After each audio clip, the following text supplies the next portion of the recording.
पुण्यामधून एक धक्कादायक बातमी आहे।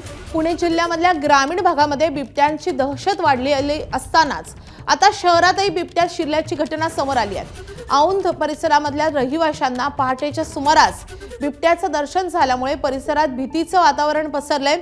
आरबीआय कॉलनी आणि सिंध कॉलनीच्या आसपास हा बिबट्या फिरताना दिसल्याची माहिती नागरिकांनी दिली आहे। सिंध कॉलनीमध्ये परिसरात आढळलेल्या बिबट्याचा सध्या शोध सुरू आहे।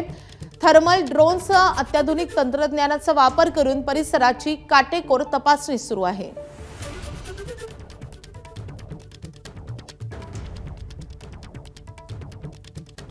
या संदर्भात अधिक माहिती देण्यासाठी आपले प्रतिनिधी शिवानी पांढरे आपल्या सोबत आहे। शिवानी, आपण बघतोय ग्रामीण भागाप्रमाणे आता शहरातही बिबट्याने धुमाकूळ घातलेला आहे।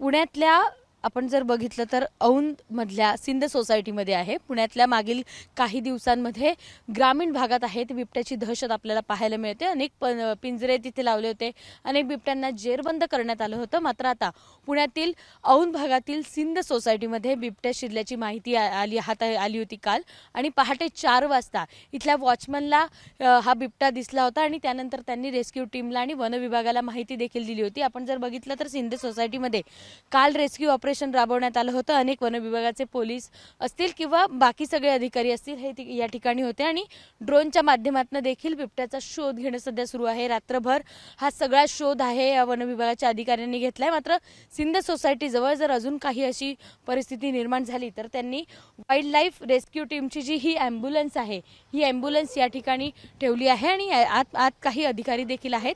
आपण जर बघितलं तर बिबट्याची दहशत आहे ते पुणे जिल्ह्यात वाढताना दिसते आहे। शहरात आता बिबट्याचा वावर दिसतोय, त्यामुळे पुणे शहरात आहे आजूबाजूच्या परिसरात आहे काही प्रमाणात भीतीचं वातावरण निर्माण झालं आहे आणि औंध परिसरातल्या सगळ्या नागरिकांना सतर्कतेचा इशारा वन विभागाने दिला आहे। आणि महत्त्वाचं म्हणजे काही देखील आढळल्यास तर 1926 या हेल्पलाईनवर आहे ते संपर्क साधण्याचा आवाहन त्यांनी केलं आहे। एबीपी माझा, उघडा डोळे बघा नीट।